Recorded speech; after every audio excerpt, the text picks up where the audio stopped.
Live Wednesday night. You have no idea what we just went through. The members got a little bit of it, but then we went from, we're here. Good evening, welcome, God bless you all. And if we can get a sound check, mic check, check 1 2, check 1 2. 1 2 3 Check 4 1 2. 1 2 1 2 3 4 5 6 7 8. Okay, perfect. Let us know. You can't see all this junk right here? Yes, you can. Oh. All right. Well, Just okay. making sure you can see all this junk. That's all. So as you can tell, we're going horizontal. Horizontal. But we're here. So same thing. We got topics. We got Kimi Cocoa Puffs. She's got the comments. So let's have them. But first, let me tell you what we're talking about. Where we're at right now. It is Wednesday. Got a lot of things coming up. The end, we're going to talk about Marine Corps birthday ball celebrations. Some of you have already been to some. Again, they go all November. I've seen one and been to one as early as late October, but never in December. Anyone go to a Marine Corps birthday ball celebration in December? We're going to save that for the end, because I'm going to let you know kind of our plans for the next couple weeks on birthday ball celebrations. And we still want to know yours. I want to know if you've been with us for a couple weeks now or however long. You know, we've been talking about a Marine Corps birthday ball ritual, something that you do every single year. If you're a young Marine, you still got time to start it. Okay. We're going to hear Kimi Cocoa Puffs' Yes. opinion on Marine Corps birthday ball celebrations, what she knows as a military dependent. And I mean, your whole life, you've been a military dependent your I've entire never life. been to one. All right, let's go. What? Let's go to one. Oh, no, I'm good. No, just that's why you're going to comment on this. What is your opinion of a Marine Corps? What's your, not opinion then, I guess your interpretation, what's the word I'm looking for? What do you imagine in Marine Corps? And opinions? What you assume, your assumption of a Marine Corps birthday ball celebration. How about that? Do you want to see who's here? Yeah, who's there? Jake's here. OG. Jake. Street Racers OG. here. Lake Cookie's here. WW 2715? Or Yeah, 2717? WW2. I mean, Yes. yeah, 715. I said this. That's what I said. That's what I say. JTB's here. You're frustrated. JTB. You're irritated and annoyed. Where you been, JT? You haven't been here in a little while. Poncho. Anonymous. Via? Yeah, everyone's here. Okay, what's your Nice. question? So those of you that have never been to a Marine Corps birthday ball celebration, that's the question. And Kimi Cocoa Puffs, who has been a military brat her entire life, has never been to one. So the question is, for all of you who haven't been to one, you've been around Marines, but you haven't been to one, what is your impression? Impression. There you go. What is your impression of a Marine Corps birthday ball celebration? What goes on? What happens there? John McJunkin's here. What up, John McJunkin? Hi to everybody. Hurrah. Even you? Did John McJunkin add you in there? I'm there. All right. Perfect. I'm there. Jared. My impression of a Marine Corps ball, it seems like fun. How come you never been? I don't know. I So, don't know. Never been invited. How's that? Yeah. yeah, I mean, the girls haven't been. Have any of the girls been I thought the littles went. to an actual Marine Corps? No, Oh, that's, that was a different. yeah, Oh. not a real one. It's military ball. Yeah. Oh. And Taya, USMC Cece, has been to an actual, because she's a Marine. So, of course, she's been to a couple. It seems like it's cool to get all dressed up, and it's cool to see all the Marines in their dress blues. Yeah. Right? Is that Yeah. what they were? Yeah. Yeah. It is. And it's a great party, if you will. It's a birthday party Yeah. Who celebrates their birthday like that? with thousands of other Marines? Yes. How come you get 2 birthdays and I don't? Yeah, a good question. And that's what it is. When jokingly, I mean, I know I'm not the only Marine that does it. If somebody were to ever ask me when my birthday is, I would say November 10th. Hurrah. So yes, we do get 2 birthdays. All the services have them, but they just don't celebrate like we do. Or you don't know. Yeah. When are their birthdays?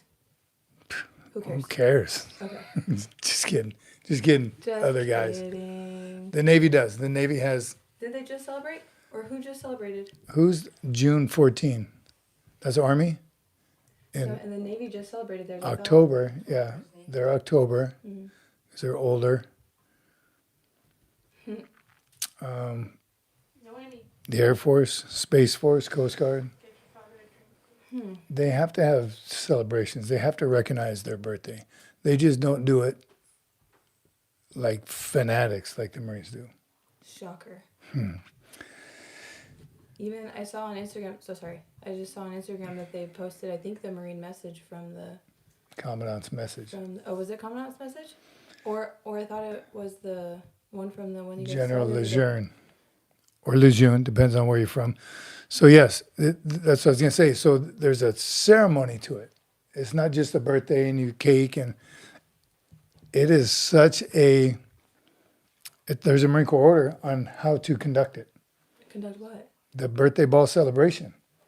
You can't, Like at this time you do this. At that time you do this. yes. There's For a the sequence. ball? Yes. The ball? Yes. And the only free time you get is when dancing starts. When the ceremony is, when they say, thank you, the ceremony is over. That's in the script. So from start to 45 minutes, depending on how long your guest speaker is. Wait, Mike has never been to a ball? Guest speaker, Mike Laycook. Mm-hmm. Yeah, we were in Okinawa. Then I don't know why you didn't go in ESB. I know why. He was in trouble. He's on restriction.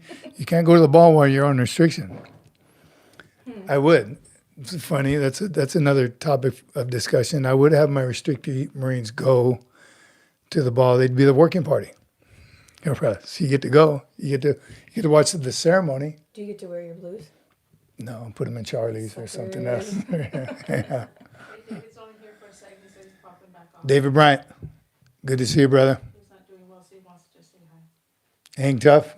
We'll continue to pray for you. Thank you. What is this? Whiskey?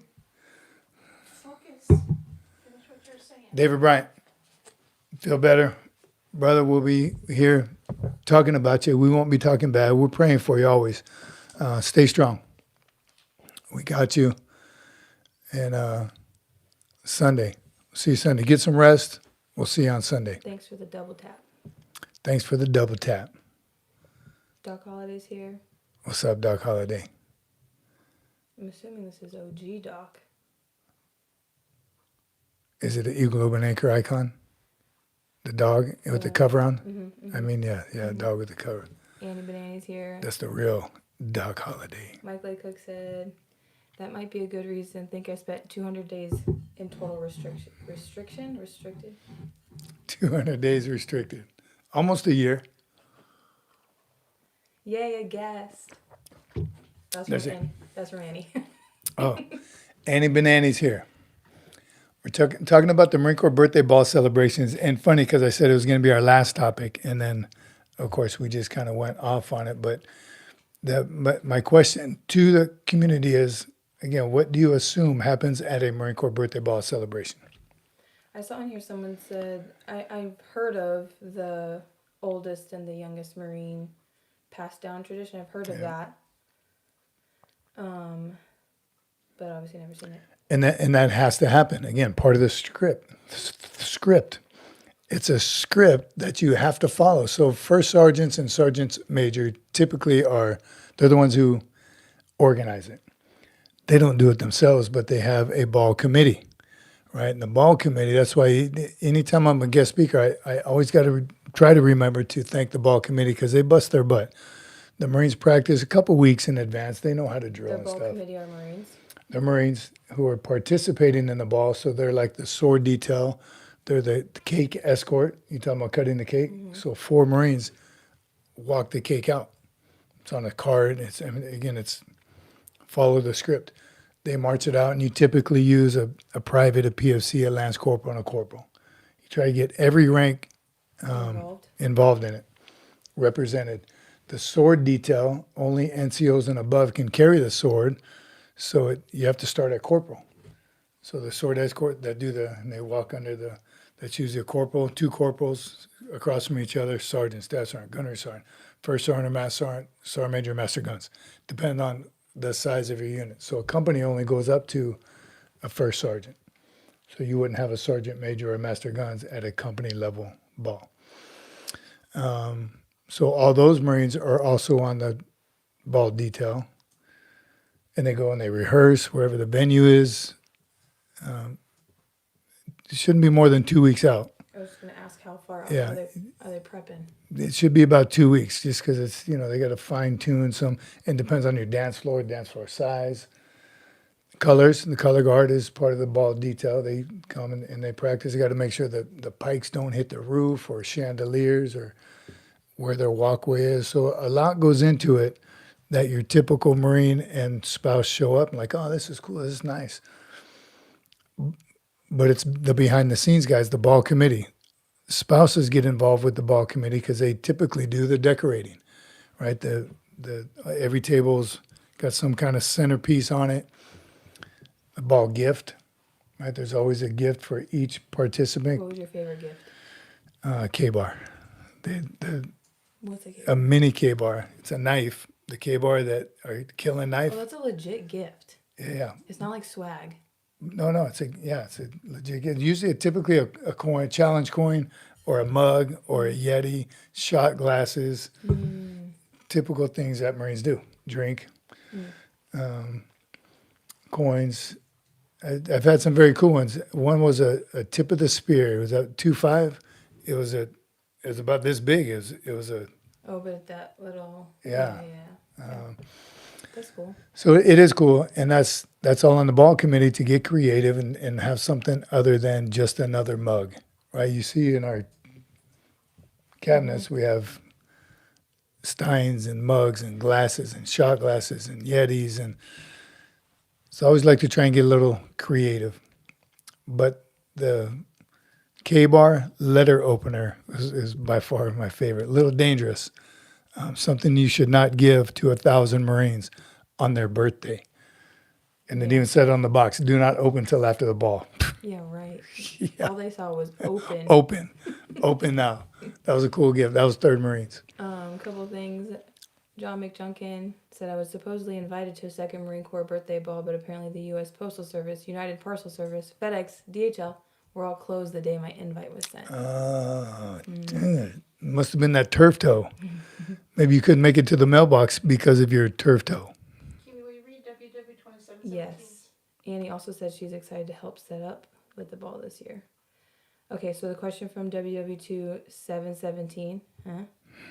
If you were in a combined forces unit, Army and Marines, would a sergeant major outrank an Army CSM? Something sergeant? 7 days a week, twice on Sunday. Command sergeant major. It's not that easy. So the question is, if you're in a combined unit, operation or deployment or field Forces operation unit, and it's the commanders too, the officers. So would a Marine sergeant major outrank a Army command sergeant major? It's not that simple. It depends on who has the higher billet. So, for instance, like it depends on who you work for. So, if a battalion is working with an Army regiment, division is higher than regiment, so that sergeant major of the division would be senior to the regimental sergeant major. So just like in all the services. Now, the question would have to come in, say it was two divisions, Army division and a Marine division. They came together, going to joint operation. One of them would have been assigned by the president of the commander. Like, you're in charge. Yes, you two forces are going to fight together, but the command goes to the Army. So now that Army Sergeant Major would be senior to the Marine Sergeant Major. And that's never really the issue. The issue is with the officers. So and that's why they always try to put in combined exercises, one of those guys will have one more star than everyone else. So it doesn't come across that issue. But you won't see it like that. There's not going to be any headbutting because it's going to be by billet, not just by rank. And funny, real quick story, I might have told this before. When we were doing a joint operation in Alaska with the Army, their camp commandant was a sergeant major, not a command sergeant major, a sergeant major, and I was the camp commandant for the Marines. He was a sergeant major, and I was a staff sergeant at E6, but we had the same billet. So we never butted head because he was a sergeant major, all due respect. I gave respect, but just goes to show you the level of responsibility that Marines have. We had the same job. I was at E6, he was at E9.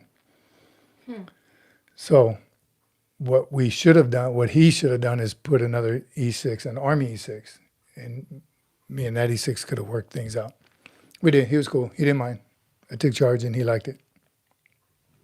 Anonymous said it's always a butter bar issue. Yeah.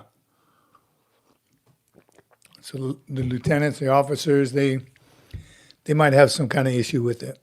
W2717 said Army has drill and ceremony balls not as impressive as the USMC ball. Drill and ceremonies ball for the Army. I've never been to Army one. I've been to a Navy one. And I've been to Air Force graduations. And Air Force does it right. Air Force graduation that we went to was like a military ball. They go all out. Graduating what? The Air Force NCO Academy. I was a student. Is that common? Like that class or whatever, that course? It is for the Air Force, but I was like the first Marine that went through ever. So they do that every graduation. Yeah. Air Force does stuff. They go above and beyond. They really do. They take care of their airmen. They get all kinds of money. Ruckus WR9. Good evening, Sergeant Major. I'm a Marine who is an Air Force captain now. Love the podcast. Semper Fi, brother. Semper Fi, brother. Marine who is an Air Force captain now. So not only did you sell out and went to the dark side. Just kidding. Good on you. Congratulations. And thanks for being here. Appreciate you. We don't have enough representation of the other branches of service. Still waiting on a Space Force, a Guardian. But thank you, brother. Appreciate you being here. Seriously. Every time I see someone from another branch, right, we're going to have a Navy corpsman on here pretty soon. Soon. But we love having the other services represented. Can get a little Marine heavy sometimes.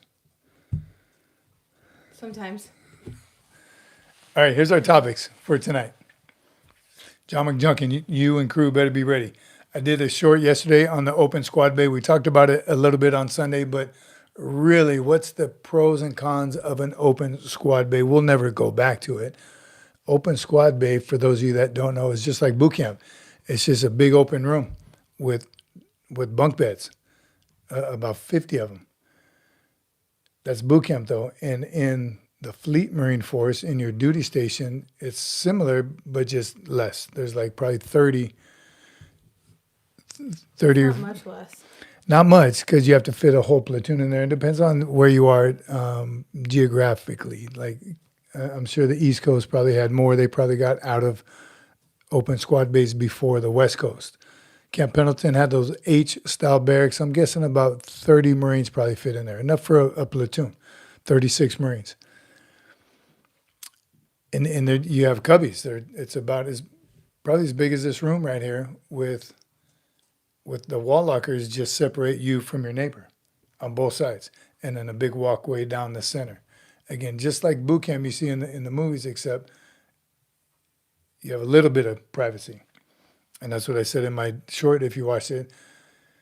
You had a little bit of, the bad thing was you only had a little bit of privacy. But the good thing was you only had a little bit of privacy.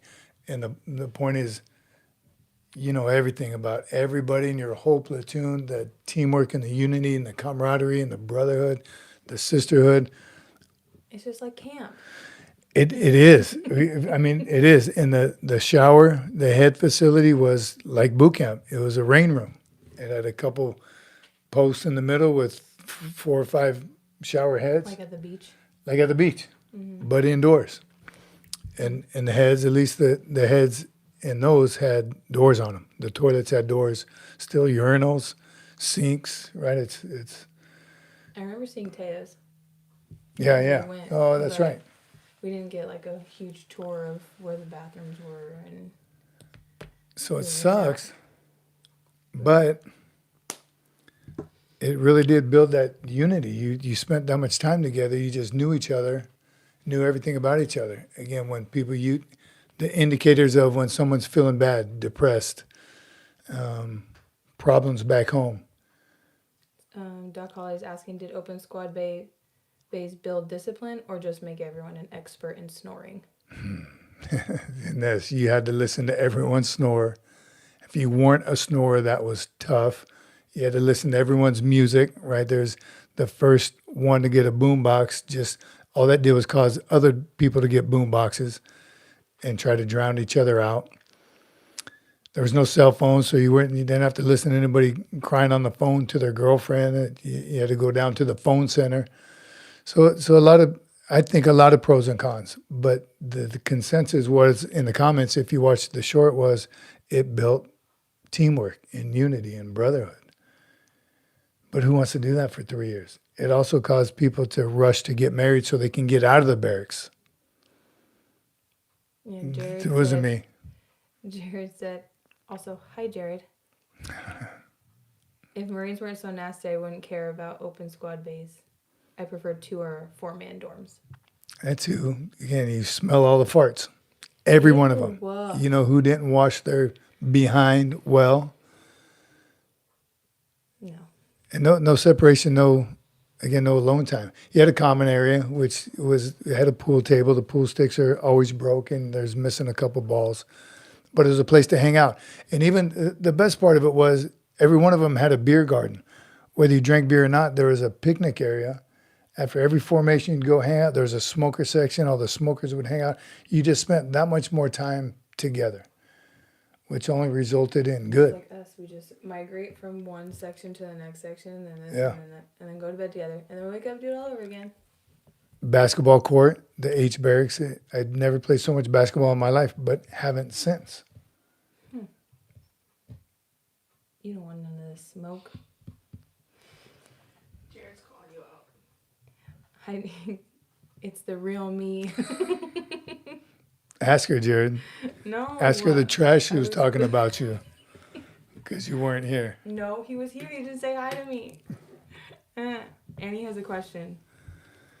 She said, hey, today in Naval Science, my instructor, Navy Lieutenant, talked about how bad captain's mast is. He said the Marine Corps equivalent is office hours, but didn't get into any details. How bad is it? Late Cookie, you still here? He can tell you all about it. So captain's mast is what the Navy calls NJP, non-judicial punishments when you get in trouble. Captain's mast, why it seems so much more harsh, started on ship, and when you got in trouble,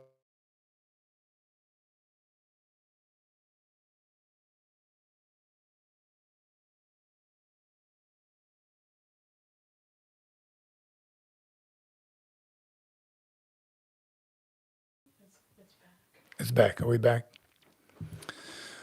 We're back. So maybe if we had a camera.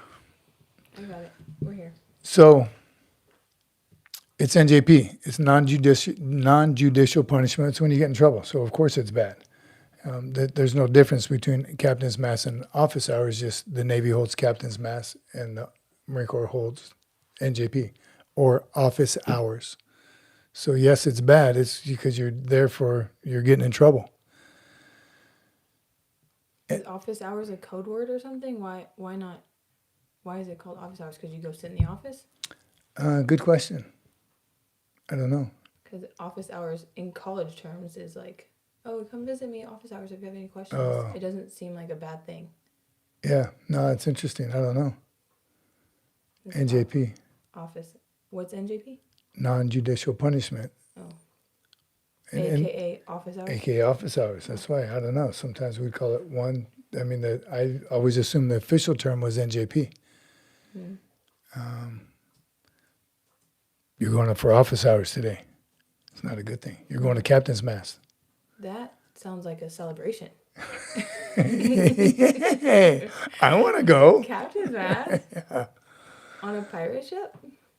But I'm assuming back in the day it was pretty harsh, right? That's where you walk the plank, or you get confined in quarters. You're in jail on ship, in the brig, on ship. That can't be fun. Already sucks being on ship. Now you're in the gallows Oh. and confined to Okay. bread and water,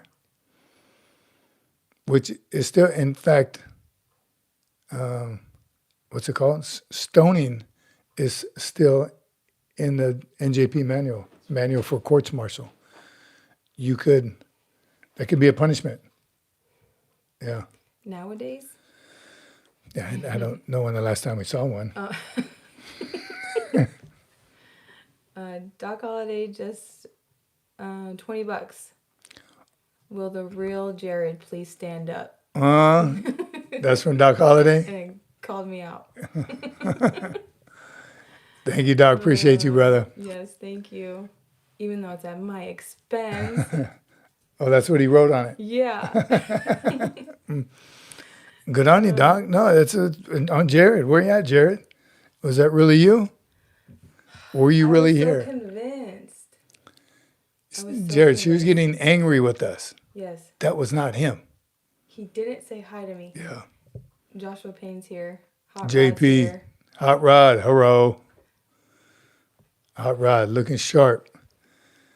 I think I'm going to do that. I think the ball we're getting ready to go to, I'm going to do what you did with the suit and mini medals. I look sharp. You look good. Wants to be you, Gunny Rod. I want to be just like you when I grow up, Gunny Rod. I just don't know if I can grow a full beard like that. Jared said, back to office hours. Yes. He said it's more like detention in school. All office hours I gave out were indoors, sweeping, swabbing, and emptying out trash cans. But is that NJP? Does it go on your record? Office hours goes on your record. Have you had any office hours? It's in my record. Jared said, I'm here, but I'm not signing any autographs today. Not today. John McJunkin, history info. The captain's mast was where sailors and Marines would be taken to be tied and lashed with a whip or ropes for penalties. And I bet that's still in the captain's mast manual. I don't know why we still don't do it today. Can you imagine how many people would screw up a second time? Harsher punishments. For who? How's that go? Parole violators. Oh, yeah. Harsher punishments for parole violators. If we had harsher punishments. And world peace. Oh, and world peace. What movie, Doc? What movie? Yeah, what movie is that? And he said, ever get NJP'd? Who? Not me. I never. No, I never have. I went up for it one time, and I've told the story about boot camp when I was a drill instructor. And this guy got hurt. I don't know how. This recruit. What? Is it ringing again? No. So no, I never have. And here's what they say about NJP. Chesty Puller was quoted as saying it. I don't know how true it is. You're not a real Marine until you get NJP'd. That's just what NJP'd Marines say. Chesty Puller is also quoted as saying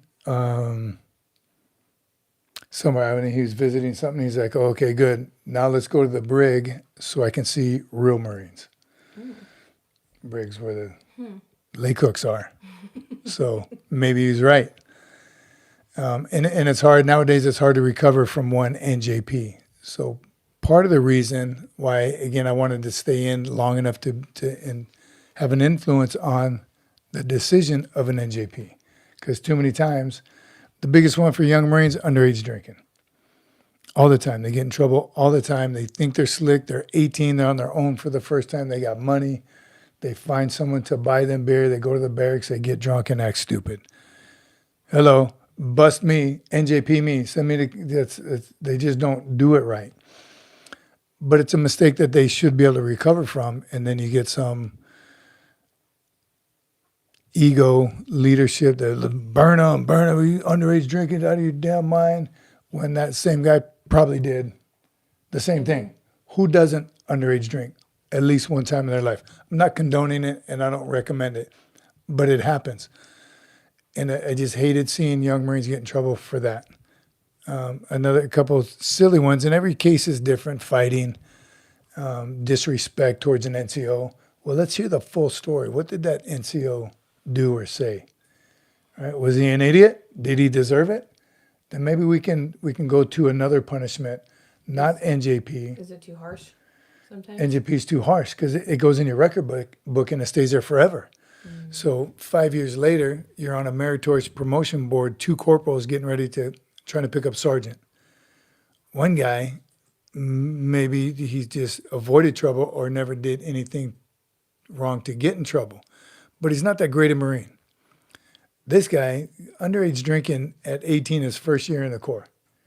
Since then, he's busted his butt. He's been on multiple combat deployments. He's a rifle expert. He's awesome. He's just an awesome leader of Marines. Who should get promoted? Guy who's never been in trouble? Or the guy with the one NJP? And that's the problem. That's the question. All of a sudden, the leadership and the scores and all those kind of go out the window. All we're doing is judging no NJPs, one NJP. When this guy could be a turd. This guy made a mistake, man. Really? So, and every case is different, and that can't be said for every single case. Maybe the DUI guy, he didn't only do it once. He only got caught once. Maybe he does it every day. Did it every day from 18 to 19 years, 11 months, and 29 days. He was doing it. So it's tough, but too many times Marines get NJP'd. I'm sure we could hear tons of stories about people that got NJP'd shouldn't have, or they saw somebody that shouldn't have.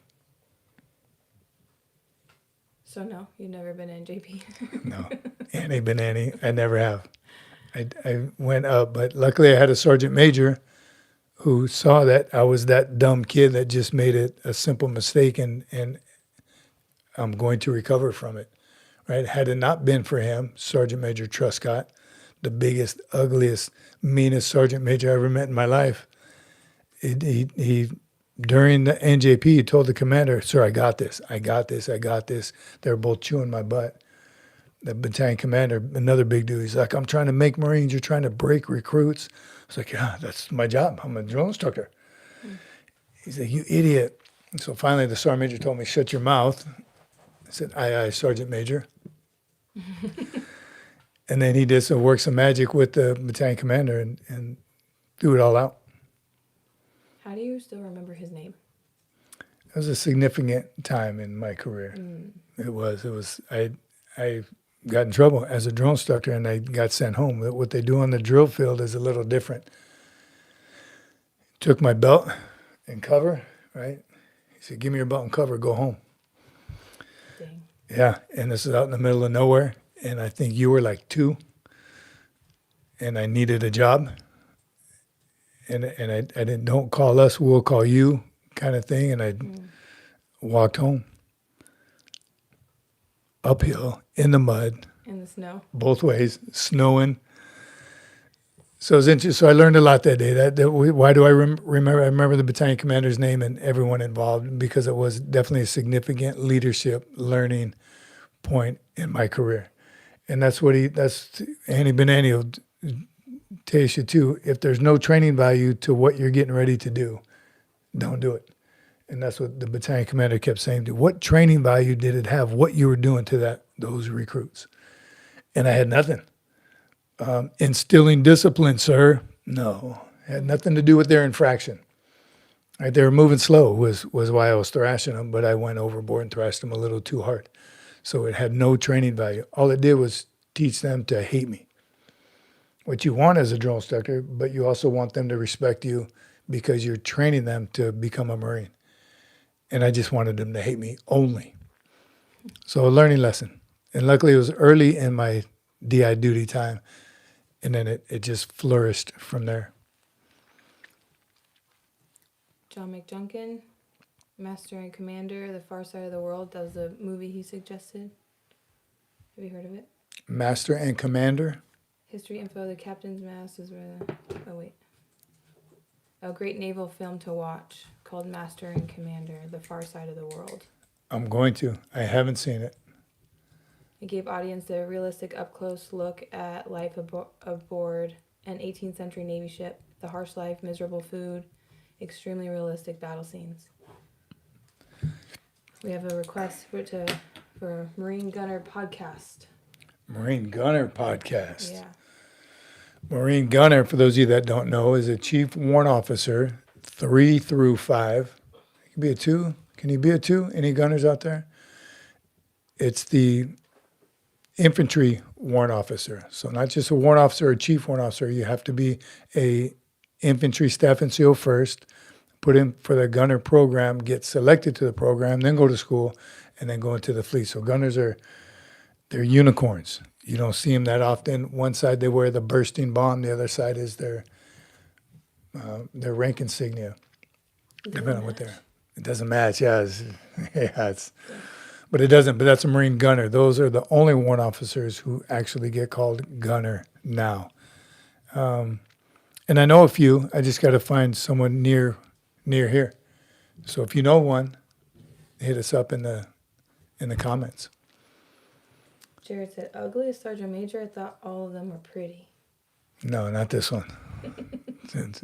And Sergeant Major Truscott, if you ever watch this, I apologize up front. He was like 8 feet tall. Wasn't really, but he was that guy. Anybody know Sergeant Major Truscott? And then when he retired, he went to San Diego to he was the police chief in like a week. I think he was the assistant police chief, but probably made chief. And he wants to know, does it typically take longer to get promoted the higher up you go in ranks? It's a good question from Annie Benani. Does it typically take longer to get promoted when you get higher up in ranks? You're not going to like the answer, but it's needs of the Corps. It really is, and it goes in eras. It depends on what's going on. If we're plussing up because of combat, or we're downsizing because that combat operation is over. And here's an example. That's why I tell you all the time, I was a sergeant for 5.5 years because there was nothing going on after Desert Storm in Somalia. So why are they going to, so they're pushing people out. We went from like 210,000 down to about 160,000 Marines. It's not much. Just because? Well, because there's nothing going on. Yeah, and 160. They wrapped up for Desert Storm, and then they had a bunch of people in. Yeah. I mean, that's a better way to explain it. So Desert Storm, we were running out of Marines. That's when they started civilian personnel at the gate, because they needed those Marines to go fight. So, and they were accepting GEDs, they were accepting felons and criminal records, they were accepting anybody to plus up the Marine Corps, because we needed more bodies there. And then once it was over, we were ramping down. So those guys, those tier 1, 2, and 3, they didn't call it that back then, but if you weren't an OG, straight from school, trained, and now you're doing everything right kind of guy, you were the ones that they didn't kick anybody out, they just weren't allowing people to reenlist. Oh. And then it was harder to enlist. Mm-hmm. So a good time to be a recruiter, because your quotas numbers were small, because they wanted to decrease the Marine Corps. So point is, that was the time I was a sergeant. So they weren't promoting, they weren't moving, they weren't adding. We're still trying to decrease Marines. But then, after staff sergeant, I was only staff sergeant for about 3 years. Gunny, I was only a gunnery sergeant for about 2.5 years. First sergeant for about 3 years, 2.5 years. So the second half was boom. I was just getting promoted. It kept going. And on time and with my peers, it was nothing special I did. I mean, it's based off leadership and fitness reports. It's a different promotion system. After sergeant, it's all on written reports about you. Who writes them? Whoever you're working for at the time. Like The the commander. recommendation letter? Yeah. Yeah, pretty much. It is. It's called a fitness report. And it says, yeah, he's great at this, this, this. He sucks at this, but, and then they write a paragraph. Fairly accurate, inflated. Everyone says how inflated the fitness report system is, and they try to change it. They try to make it more realistic. But like that NJP that 18-year-old got could affect him getting sergeant. And then even, you know what I mean? It's don't do it. Don't do the crime if you can't do the time. But the promotion based on needs of the Corps. Fair. So Yeah. if someone was in and then they weren't letting people re-enlist, how many Marines did we lose? Again, When you can, if you don't re-enlist, can you come back later and be like, hey, I was a Marine 8 years ago. They wouldn't let me re-enlist. Can I re-enlist now? yeah, another good question, and I'm going to do a short on that too because somebody asked it about his recruiter producer. Will you remind me of that one? What? About the recruiter that told the guy, talked him into going reserves, and then the guy changed. He wanted to be active duty, and the recruiter told him just go. So your question was what? If during that time, or if this happens again, and they say you can't, we're not letting anybody re-enlist because we got too many Marines. Said no one ever. Can they, if they don't re-enlist, can they come back and be like, I want to re-enlist now because you're letting people re-enlist? Yeah. There's no way to predict that, but her question is: say we're downsizing. There's nothing going on. I mean, we're kind of still downsizing. We're meeting our recruiting goals, but I think we're down to about 160 again. So the Marine Corps is small right now, so it's harder to re-enlist. They're probably not as aggressive with enlistments, but if you were denied re-enlistment for whatever reason, now Because of the needs of the Corps. because of the needs of the Corps, but who are they going to get rid of first? Why? It sounds sticky. Yeah, because why wouldn't do they they let do you that? re-enlist? Well, there's a tier system. You get rated on all that stuff. Your rifle, pistol, PFT, education, fitness reports, pros and cons, everything that defines you as a Marine. So again, across the board, you got 4 corporals, say that want to re-enlist. They have to look at their entire record. No NJPs. He's getting it. All right, these 2 guys, 2 of them do have an NJP, but who has a higher pistol, higher rifle, higher PFT. So you have to be the cream of the crop. So if that 5th guy doesn't get to re-enlist, chances of him getting in later, if they're plussing up and they needed, but here's, again, he's been out for 10 years. Would you want him back, or would you want a 19-year-old, 18-year-old stud out of school with no record yet that you can train and mold to be exactly what you like? Why didn't you get to re-enlist? That might be in the back of your mind. Yeah, case by case, and everything's waiverable. You sure you're not a recruiter? I should have been a recruiter. I wanted to be. I wanted to be a recruiter. After I was a drill instructor, I did. What are you going to do with your life? God. That's what I wanted to tell kids. Oh my gosh. Look at you. Okay. You're going to amount to nothing. All right. Right? That's what you say? My recruiter was good. Sergeant McBain, we still haven't been able to find him after all these years, but he played me like a puppet. He said, you couldn't even do it. You couldn't handle it. Oh, yeah? I'll show you. Watch this. He wouldn't. He didn't try to sell me on nothing. Wasn't showing me the films. Didn't show me the dress blues and nothing. He didn't show me the combat operations. Nothing. He convinced me to go to his office and say, you can have a seat right there. I got some work to do. And I was like this, just looking around at all this stuff. And the movie was already playing in the big Marines book. And he's like, you need anything? I'd be like, no. He just gaffed me like 3 times in a row. And he was working on my buddy. And my buddy was like, the leadership traits and principles. And he can get you your GI Bill, and selling my buddy on it. And he wanted to be a Marine anyway. So my buddy was like, oh, what else can he get me? A bonus is so, and I was there again, days before cell phones. So I wasn't playing on my phone or nothing. I checked out everything he had in his office. And one day he got me, he said, "What are you looking at?" And I happened to be like staring out the window. I don't know what I was thinking about. He's like, "You got that 1,000-mile stare." I was like, "What?" He's like, "You got it." And like said nothing else. And then we took off. Next time we went there, he had, "All you need to do is sign here, press hard. It's got to go through 3 copies. Congratulations, United States Marine." He was good.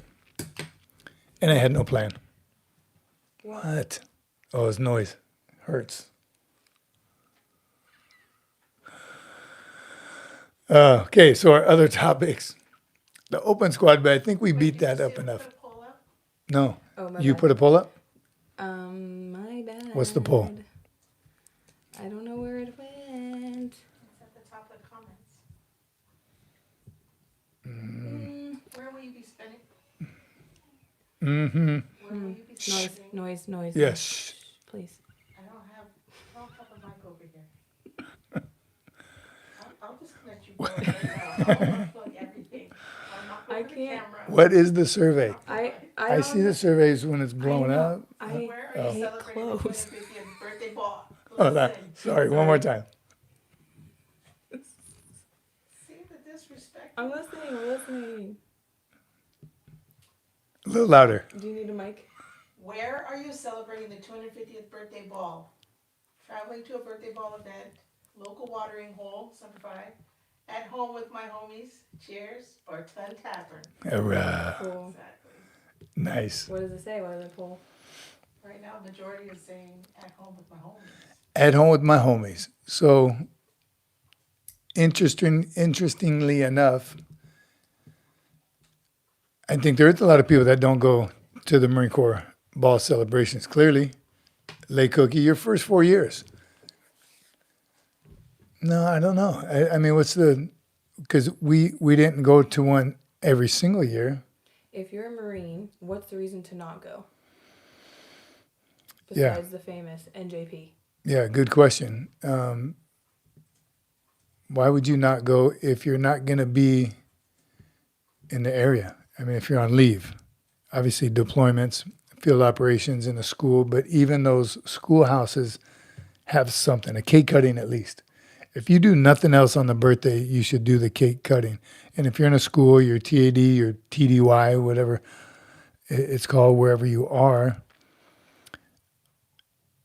the unit you're attached to should still have one. But say I was, and I would because I am who I am. But if I was a Lance Corporal, if a Lance Corporal was TAD, temporary additional duty with another battalion, didn't know anybody, right? And it fell on November 10th in their ball and this unit's ball, and they've been together forever, they've been deployed, and you're just an outsider, you just happen to be attached to them during that time, I can see that Marine not wanting to go. They have the choice? And he got to pay $50. Well, he doesn't really belong to them. Oh. He's just temporarily there. But in general, it's a choice? No, well, yes, of course it is. Marines can do whatever they want. It's highly recommended you attend the ball. And there's the 10% that doesn't want to, the bah humbugs. Oh, we have to go to this. Do we have to go? You can't make me go. You can't make me go. Marines that didn't want to go in my unit, they were the working party. All right, if you're not attending, So they went either way. they went either way. That's what I'm saying. Why wouldn't you want to go in your dress blues and drink a beer with your boys and eat a piece of that cake instead of setting it up and tearing it down? You're working twice as hard because you got to be there before, set it all up, and then after everyone's getting drunk, having fun, dancing on the dance floor, you have to wait till they're done and clean up the mess. Lose. You lose. And the idea is, again, as a leader, mandatory fun. Make them go, then they're going to realize, holy crap, this was a good time. Yeah.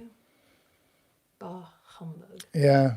Again, there's some that NJP, again, the restricted Marines, injured Marines. I wouldn't want to have a guy in crutches and a cast and And still your blues. in your blues. You still have them go in an alternate uniform and just kind of hang out. But you should experience it. My point is, if you're a Marine, 100%, I think the only birthday ball celebrations we missed is because of deployment. And we've made it up over there because we've also been to more than one a year. This year we're going to 2. So I don't even know how many we've been to. I think the most one year was like 3 One year we did do 3. or 4. That was in Hawaii. I think it was 4, but I went to Yeah. cut it at 3. Yeah, you're right. And one was the Navy ball. Was it the year I went to the Navy ball? Navy doesn't have a ball. You heard her. Gotcha. You heard her. We have some John McJunkin questions if you're ready for that. Let's go, John McJunkin and crew. Oh, you did? Oh, It's okay. Sorry. No, you didn't. Did you? It's okay. it'll come up in a minute. It's always a little slower. Mm. All right, fine. I won't. We don't want to announce it loudly. Proudly. okay, We're talking. well, one of them was Det Poolee Alvino. As a female enlisting into the Marines, what may I experience at boot camp week 1 that my recruiter on the USMC website might overlook? I think that what doesn't get explained well enough is the sleep deprivation. The first three days is all administrative. And when you're anxious already, you probably didn't sleep well the night before. The recruiter, depends on where you are in your recruiter station and MEPS and all that. I had to drive, anyone knows Northern California, like from Danville to Oakland is about 2 hours, but I had to be there at 4, so we left at 2. You know what I mean? It's just, you're already starting off on that to get to the airplane on time and fly, and you're anxious or you're not sleeping. And then you get to MCRD and it's chaos. Of course, on the yellow footprints, everyone's yelling at you for no reason. And that's like for 3 days straight. It calms down a little bit when they doing the administrative stuff, but you still haven't slept and really haven't eaten well. They feed you 3 hots and a cot, got it, but day 3, you're just completely exhausted. You're in line, you're falling asleep every second you get, and you got to go through dental, and you're going through medical, and you're signing stuff, and the moment of truth, it's a culture shock. And I'm sure they tell you, and I remember being told all that, but until you experience it, again, it's a little different. And then the homesickness hits you. Right? Then you're like, man, I wish I was at home. What did I do? What kind of mistake? That was the dumbest thing I've ever done in my life. Why am I here? So then you start arguing with yourself. How do I get out? How do I get out of this? So the mental toughness part. I don't know if it can be explained enough. There's a new movie out, right? We did that. Oh, we didn't publish it yet, but everyone tries to capture that. Full Metal Jacket, right? The boot camp, the movie Boot, or Boots, or whatever. Mm-hmm. So as a female Marine, I don't think it's anything different than the male Marines. Show up and find out. Yeah. Step on them yellow footprints. Annie asked, did you go on recruiting duty straight out of boot camp? Recruiter assistance, I think you're asking. Anybody wants to know, did I go on recruiter's assistance after boot camp? I did. And I enjoyed it. It was a good time. And I think overall the best part about it was, I at first I didn't want to go because all my peers were already moving on, getting into the fleet, so they were a month ahead of me in the fleet. But what it did for me is gave me more time at home. And I was on recruiter assistant. So here I am, a PFC. I've been in the Marine Corps a day, 2 days a week, going around to high schools in my dress blues, going to the malls. That's when malls were still happening. And like trying to sell the Marine Corps. I didn't know anything about the Marine Corps. Remember the second day I went, I didn't even bring my ID card. That's how boot I was. But I didn't know. And we tried to go on base. The recruiter, you go with the recruiter the first couple of times. And we were going out to a base, and he's like, all right, get your ID card ready. I said, my ID card? I don't have that.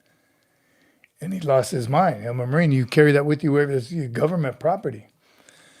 So I liked it because I learned a whole lot more about the Marine Corps. Now all of the stories that the recruiters were telling me and the staff into I see, they all made sense now. You know, I was completely dumb to the Marine Corps prior to. And then it gave me 30 more days time in service, which doesn't mean a whole lot to a lot of people. But when I went to engineer school, we were all PFCs. But I had been in the Marine Corps longer. 30 days is a long time, longer than everyone else, because they went straight from boot camp to combat engineer school. So I did. I remember I was a squad leader right away because I had more time and grade, time in service and time and grade than everyone else. And 1 day is a big deal. You know who I'm talking about. 1 day, somebody's got to be senior. You have 800 privates. One of them's got to be in charge. And it's who's ever been in the Corps longer. And you bust out dates. What day did you step on the yellow footprints? Oh, yeah, what day did you graduate? So if you got held back in boot camp, you got more time in service than everyone else. Oh my gosh. It means something. Whatever. Okay. Doc has a question. Let's hear it. The last one, does the sergeant major dance? I've been known to cut a rug in my day. I do. I mean, I have, and I can. Can you? A couple beers helps. Like Elaine? Oh my god.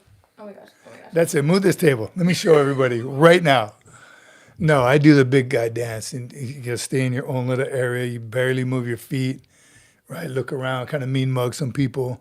I do the big guy dance. But even more so, it's just fun being out there. The Marines are crazy. Sometimes their dates get a little too crazy, but that is time as a staff NCO and later on in the more mature Marines, that's when we exit stage left. Once that starts to happen, and we don't close the bar down anymore at the balls. We used to. To Jared? She said it's so much fun to people watch. We aren't what? Teetotalers. But it's so fun to be around all the high-spirited Marines and watch them have a good time. Then we escape. Facts. That's kind of what I just explained. That's when we kind of shimmy our way out. It's also a good time to leave because everyone's occupied. So if you try to leave in any other time, where are you going? No, stay. As soon as the Cupid Shuffle comes on, that's when it's time to get out because everyone goes on the dance floor. Yeah, Yeah. you're running the wrong way. Yeah, we do. We play it off cool. We're like separate. You go first, and then I'll follow you. And a couple people will give some high fives and dance a little bit as you work your way out, and then pshum, gone. And then active duty time as a first sergeant, sergeant major, I was like, please, no phone calls, because that's usually when somebody's getting in trouble. Somebody's peeing in the wrong place or on somebody, or there's a fight. And once they undo the top collar and that's when you know it's time to leave. It's time to get away.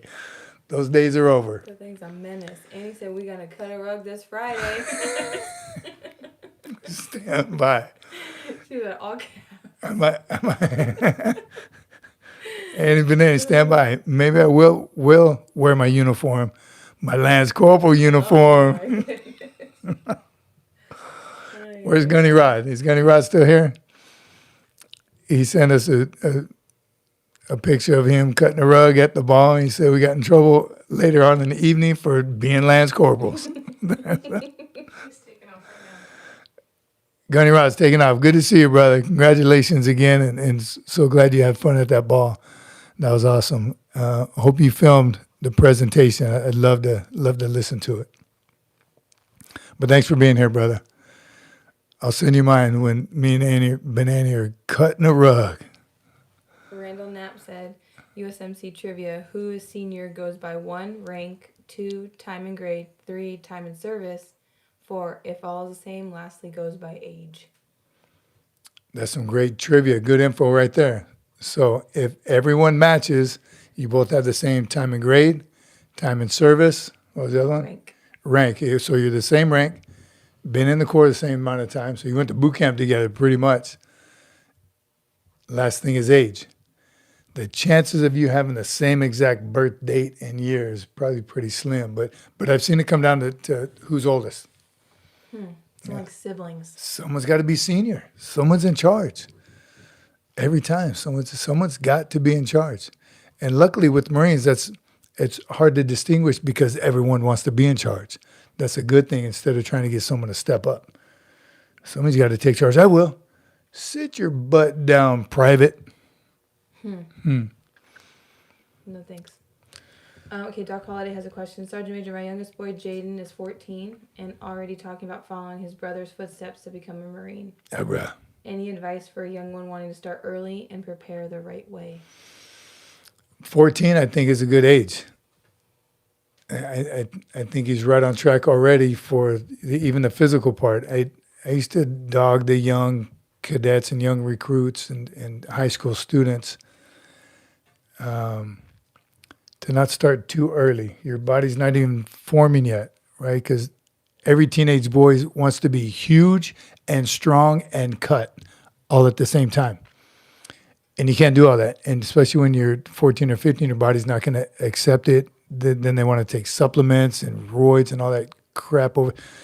So what I would suggest to him now at 14 is definitely the cardio part. He definitely can start running, right? That's a good age. And pull-ups and planks. I mean, do the PFT. Do the PFT workout. Mentally, what's going to help is the knowledge. Is if he's not on the channel, let him get on the channel. I don't know if he has a phone and you let him on social media, but just the more knowledge you know. God, another big regret I have is went to like 2 or 3 Poolee functions. I didn't know anything about the Marine Corps before I went, and I playing a lot of catch up, and it's. I wish I had known more. But PT at 14. And I did. Luckily, I had a friend that was a runner and got me. He used to do fun runs. His dad used to take us. His dad would take us across town, Golden Gate Bridge. He'd take us anywhere because they always had good food, and he would just hang out at the table. His dad would, and the kid and I would run. He was a stud though, and I'd always try to keep up with him. So I had the physical part down, and even I played football all through high school. So the physical fitness wasn't tough. It was the academics and the knowledge of the Marine Corps. So if you know now, and I knew I was 17 when I decided to be a Marine. So I was going in 11 months later. I didn't have much time to prepare. So start now. The earlier, the better. Producer said to do JROTC, junior and senior year. Definitely do JROTC if there's a young Marine program in your area, young Marines. There's Devil Pups, but definitely our JROTC, no matter what branch. They're all good. Ideally, obviously, a Marine Corps one, but all branch JROTCs teach leadership. But don't you get an automatic breakup if you... And responsibility. That's what they teach. And if you do 2 consecutive years in any 2 successful, it doesn't have to be consecutive, 2 successful years of JRTC, you automatically get promoted to E1. So he can go to boot camp as an E1. If you do 3 or more, the Air Force, maybe the Army probably, the other service, I think all the other services will give you E3. So you're going to boot camp as an E3. Marines don't play that. You got to earn that, baby. But they will. But definitely 2 successful years of JRTC E1, you go to boot camp. So definitely, Doc, if he can get into a JRTC, anybody you know, any JRTC would definitely help. Civil Air Patrol, Young Marines, Devil Pups, anything that teaches any of it. All of those? I would do all of them if I could. Does that automatically give you a rank? Oh, no. The other Just programs don't. knowledge. Yeah, just for knowledge, just to drill ceremonies. John McJunkin said, Sergeant Major, I was threatened with being held back by my drill instructor, Staff Sergeant Resendez.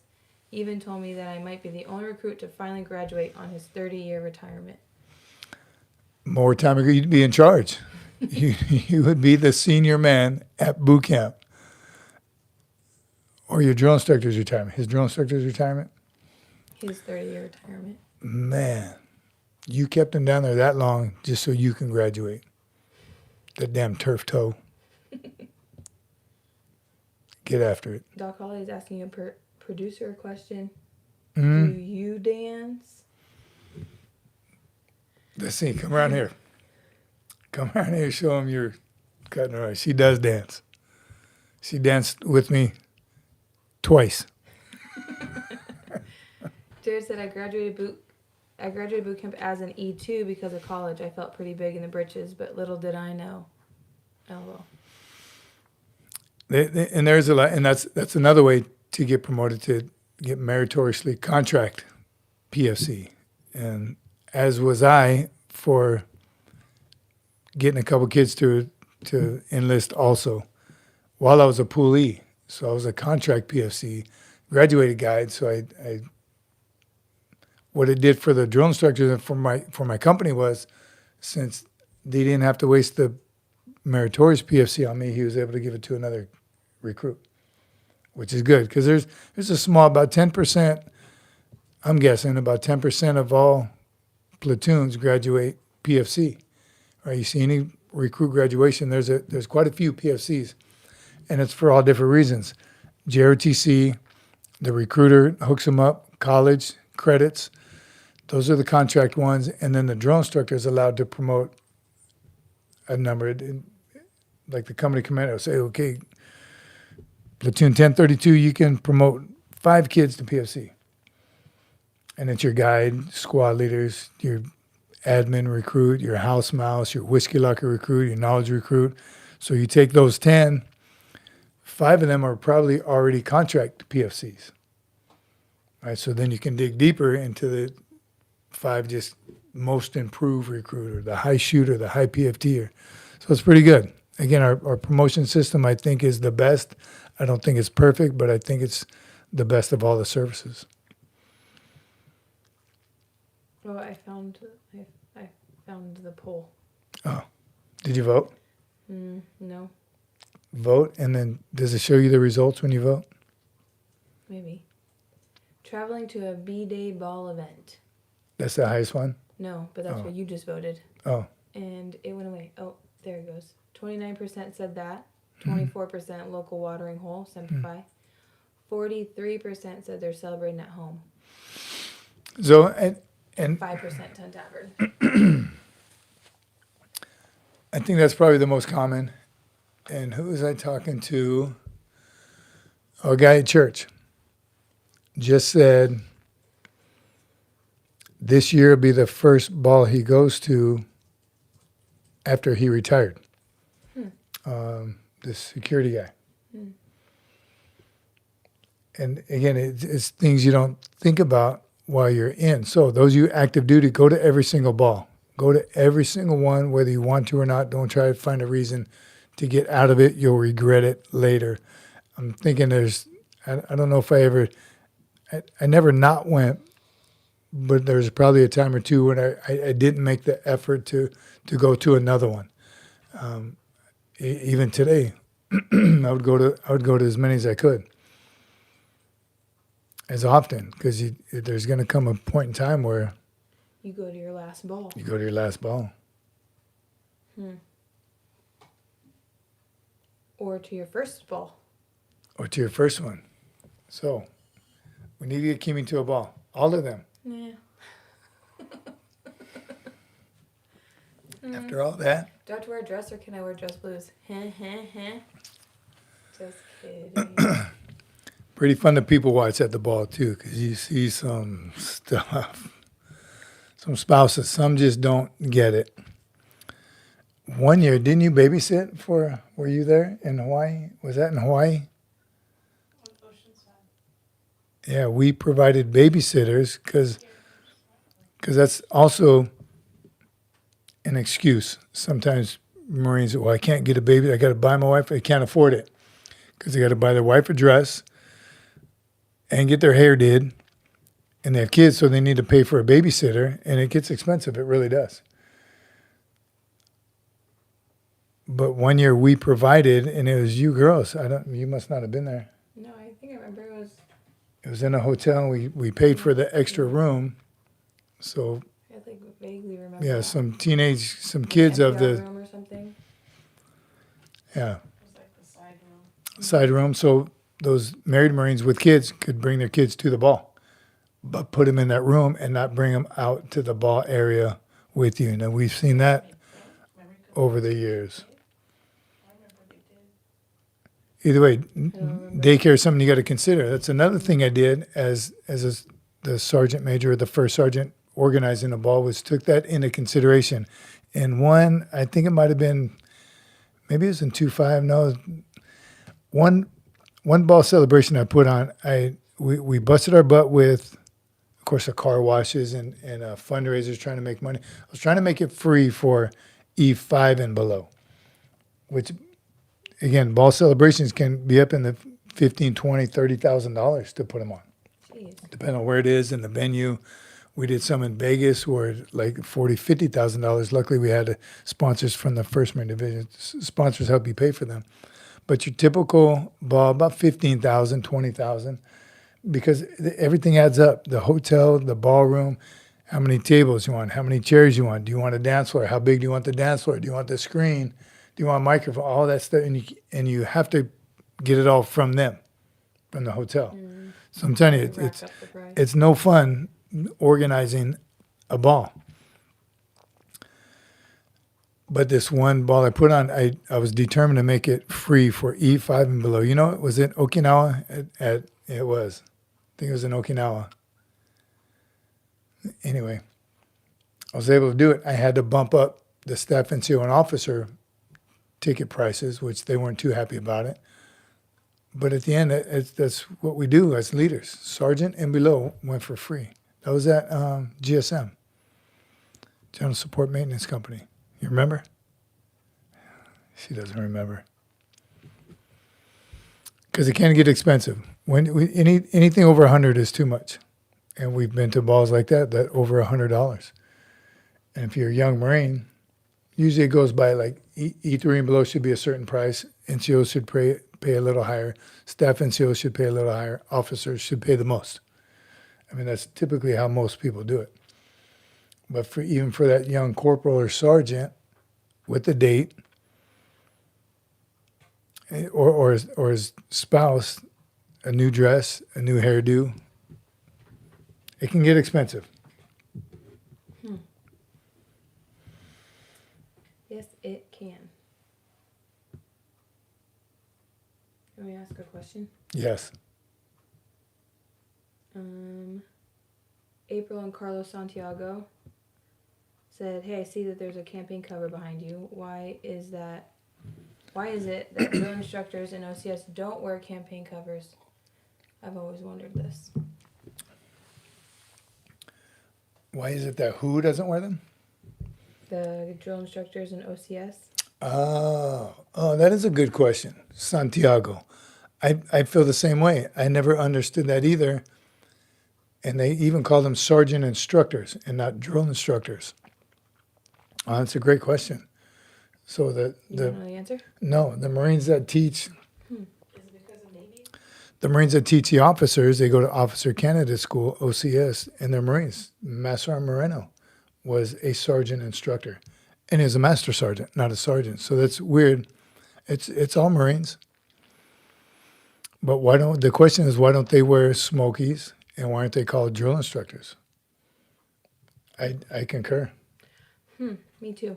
Yeah. And he said MSG too? You still have his question up? No.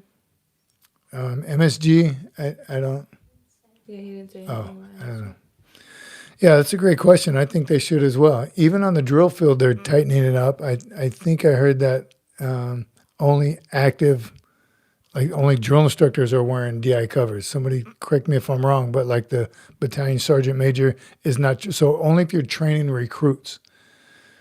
I don't even know about the PMIs because PMIs wear them. But like the first sergeant, sergeant major aren't wearing them anymore. I don't know about the series guns. And officers never wear them. Don't even try it, officers. Warrant officers do. Range officers. Jared said, but aren't OCS instructors all staff sergeant and above? Staff sergeant? They're staff NCOs and they're prior drill instructors. Jared is asking, aren't they all sergeant and above? Staff sergeant and I mean, staff sergeant and above. Yes, they are. And they're prior service drill instructors, prior drill instructors. So when they rate the cover, they rate to wear it. They've worn it before. They've been drill instructors, and they're drill instructors again. So interesting question. Obviously, I'm going to look up and see if there's an answer to it. But it's always been like that. I think that's going to be the answer. That's just how it is. But I never understood that either. They are drill instructors.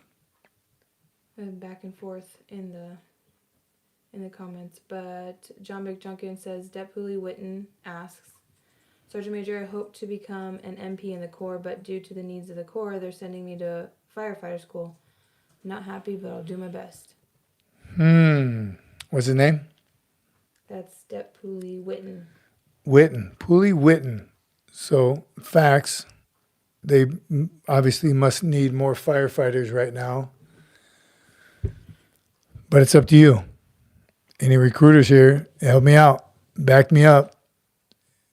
You can get MPs. You can be an MP. But you might have to wait. There's no school seats right now. The recruiter needs to fill that firefighter quota. Not saying anything about the recruiter. The recruiter has a job to do, and they kill it every year. We've never not gotten our mission, so congratulations to the recruiter. But knowing what I know now, I wouldn't enlist for something I didn't want. If you're okay with being a firefighter, that's cool, and that's a cool MOS too, by the way. Another MOS I would have chosen. MPs, firefighters, infantry, engineers, kind of all the URAH part of the Marine Corps. So not a bad MOS. Firefighter's not bad at all. In fact, it's good. It's a good MOS. But if you truly don't want it and you truly do want to be an MP, tell the recruiter that and say, I'll hold off. I will wait for the MP slot. He said, well, you're going to have to wait 12 months. Very well. I'll wait 12 months. But that's up to you. Do you want to wait 12 months? And I don't recommend you waiting that long because you're going to get a job in between. You're not going to sit around doing nothing. Things are going to change. Your life is going to change. You're going to start collecting a paycheck and like, oh, this is kind of cool. I got some money. Don't. It's a very slippery slope. You can get down, go down. But how bad do you want to be an MP? How bad do you want to be a Marine? Right? I've said this before numerous times. I had a co-worker, fellow Marine, who his advice was, you join the Marine Corps to be a Marine. Your MOS is secondary. Who cares what it is? I was on board with them, but I don't. It should be something you want to do. Something that can help you out later on when you get out. I never thought twice about that. I didn't want to be an engineer in the civilian community or an infantryman. That part getting a job after wasn't important to me ever, but I did want to enjoy what I was doing in the Marine Corps. So, because my initial contract was open contract. I was like, I don't care, wherever you, I just want to be a Marine. I had that mentality. And I went from 03 to infantry to engineers and then back to the infantry. If I were to do it all over again, it would have been 03, 30 years, no doubt in my mind. But I'm different. And some of you have certain skills that you want to do in the Marine Corps. Mechanics. If you're a mechanic now, you should be a mechanic in the Marine Corps. You want to fly planes, helicopters, whatever you want to do, that's what you should pursue. So I'm beating this dead horse. But if you want to wait for an MP slot, wait for an MP slot. Needs of the Corps affects you when you're a Marine. You're not in yet. So it needs of you, right? You don't have to, you're not bounded. I've heard it both ways. You're not bound by the needs of the Corps just yet. The recruiter tell you, well, you're going to lose everything. You won't be able to go. I don't know what he'll tell you. Hopefully he's going to be straight up with you and say, not a good decision, but if you want to wait, let's wait. Interesting. Let us know. Let us know how that turns out. Mark Haken said that there are civilian cops that started as a firefighter, an EMT. Well, there you go. That's straight from Mark Hankins. So civilian cops go from civilian cops to be firefighters? Other way around. Oh, from Yeah, firefighters to yeah. cops. Yeah, so you can start out as a firefighter and then become a cop, be a firefighter in the Marine Corps, and then get out and be a civilian cop or let move. I mean, there's many options. It's, again, do you want to go now? Are you ready to go now? And I highly recommend you do. Or is your MOS that much more important? I would go now. Don't mess around. You go now. You go now. I've seen Marines do that. Wait, or Poolees wait, and then they change their mind and regret it later. So do it now while it's hot. That's that other topic we had somebody ask. The recruiter talked this guy into joining reserves. The recruiter talked him into, or his family did? Producer, are you listening over there? The recruiter talked this Poolee to go reserve. Oh, yes. So, it's a question. The Poolee asked the question. The question was, is it true that it's easy to go from reserves to active duty after boot camp? So the story is that the Poolee, working with the recruiter talked him into going reserves. And the kid probably didn't really know for sure what he wanted to do. But after working with the recruiter, he's like, okay, I'll be a reserve. And then as time went on, he was a Poolee spending time. Here's who I think reserve is for. People who already have a solid, steady job and want to serve their country. Because a reserve is 1 weekend a month, 2 weeks a year. That's all you're a Marine for the 1 weekend a month, 2 weeks out of the year. What's the angle of telling him to do that? I think the recruiter needed a reserve contract. Quote, he needed one more contract, so he talked this kid into joining the reserves and being in the Poolee program and probably being around Marines and talking about it, and he ain't had no job, right? It'd be different if he had a solid, steady job. A lot of reserves are cops, lawyers. They have good, solid jobs, and they still want to serve. So if you just join the reserve out of high school, there you go, you got a job. You're not getting paid very much because you're not active duty. You're only working 1 weekend a month. What are you going to do all the other 28 days of that month? You have to have a job already. Now you're looking for a job. So it doesn't make sense to me unless you have a plan, something, or you're going to go to college, right? You're going to go to college for a different, whatever. There's a reason people join the reserves. Working against just that popular with college students. Yeah. So this kid realized that and was like, hey, recruiter, I changed my mind. I want to go full go. I'm active duty. Let's go. The recruiter said, no, you're already on contract. No. And he said, don't worry about it. Just as soon as you graduate boot camp, you can switch over. Is that true? So I looked it up. She says, is that true? I looked it up. That's like that kid should Google it and find out because yes, the short answer is yes. But it could take up to about 2 years. And it's a difficult process. It's like a 7-step process. First, you have to request it. Your reserve unit has to want to let you go. They have to release you. They got to release you because they just got you. Congratulations, here's your Marine. He wants out. No, you're assigned to my reserve unit. You're mine for at least 36 months, or at least your first contract. I don't know how the reserves work, but so you belong to that reserve unit. So that reserve unit, if that was your one combat engineer you've been waiting for, we finally got a combat engineer. We're full up now. We are a full reserve unit. He ain't letting you go, right? So there's stop number one that could happen. And then the MOS that you want to go to, they got to want you. Not another engineer. No thanks. We have enough.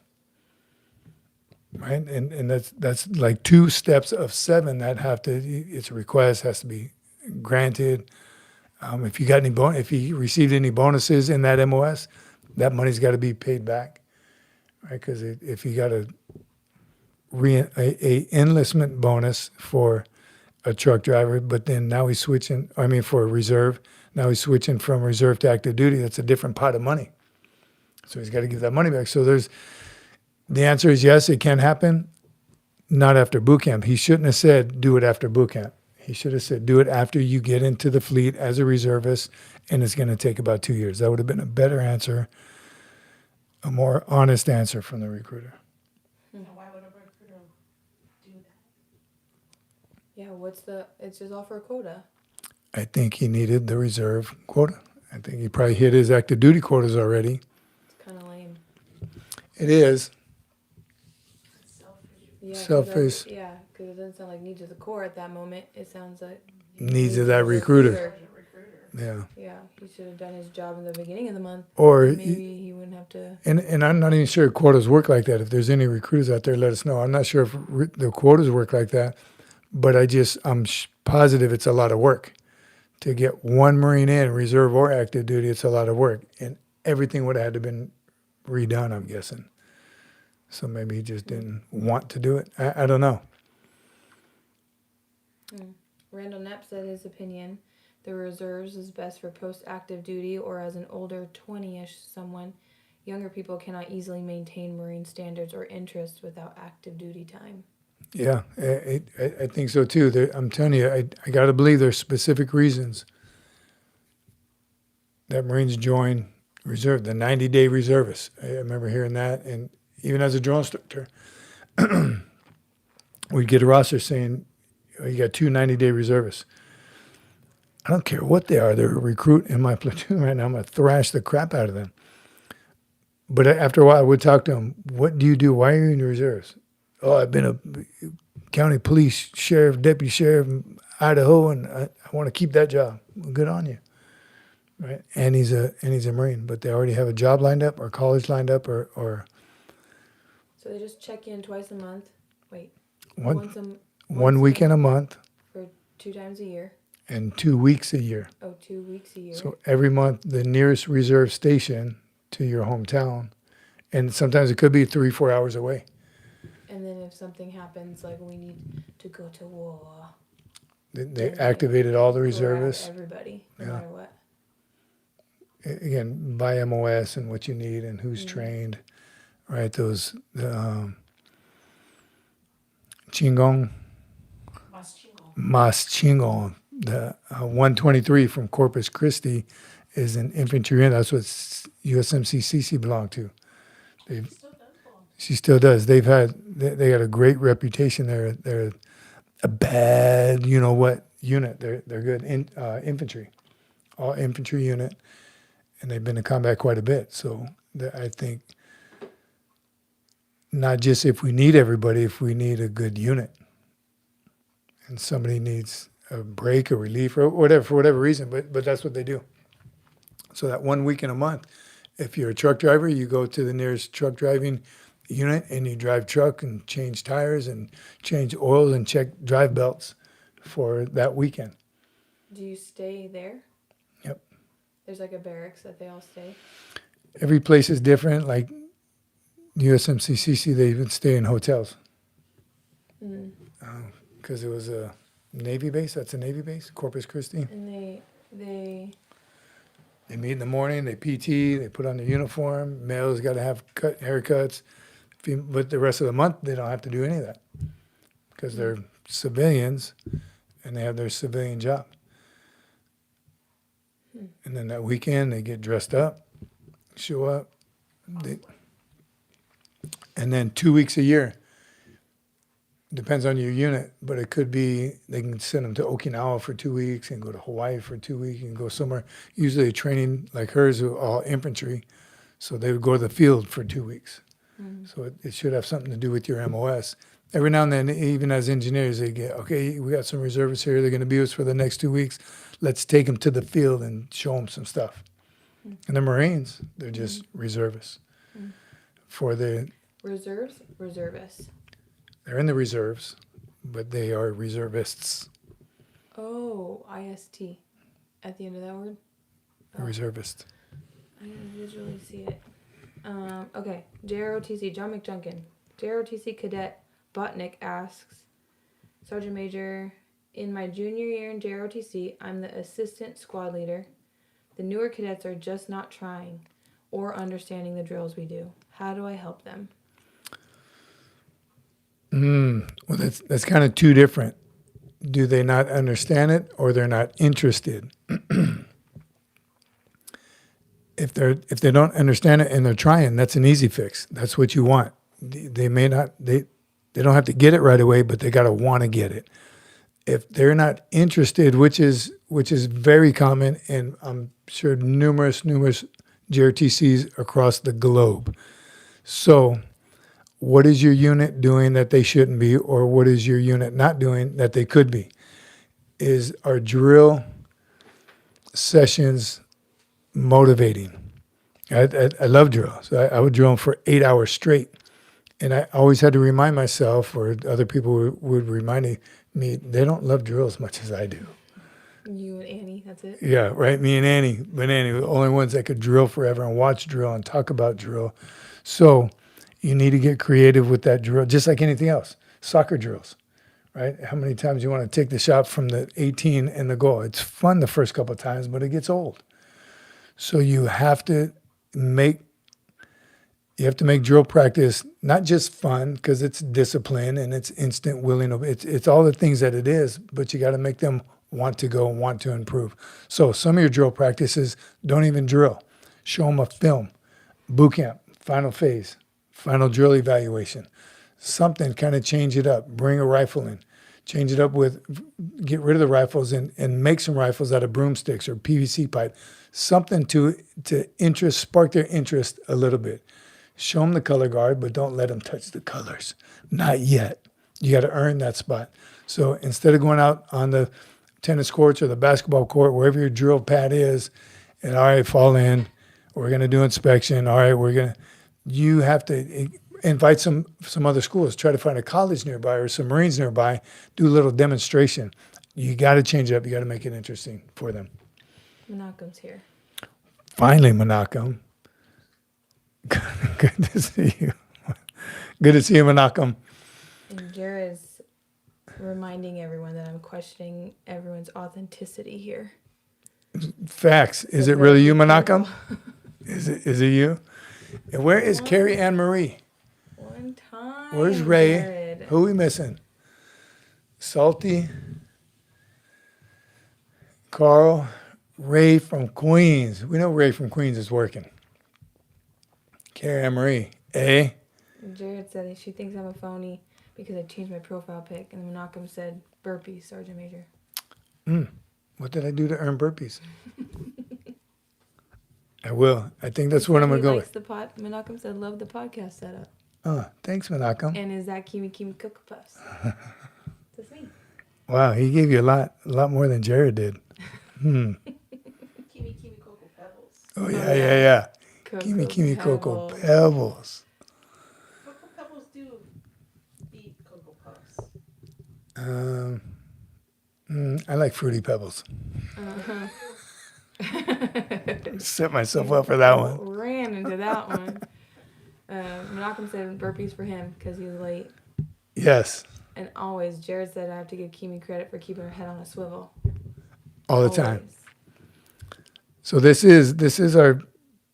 Are we done with the setup? Is it complete? I can't see what's behind me. They were still doing it as we're. So we're still working on it. You can't see that part. But what about this distance and this? It's hard to even tell what the room really is, that this wall and corner, but the seat's open. Well, not tonight, because Kimi Cocoa Pebbles is there, but Hey.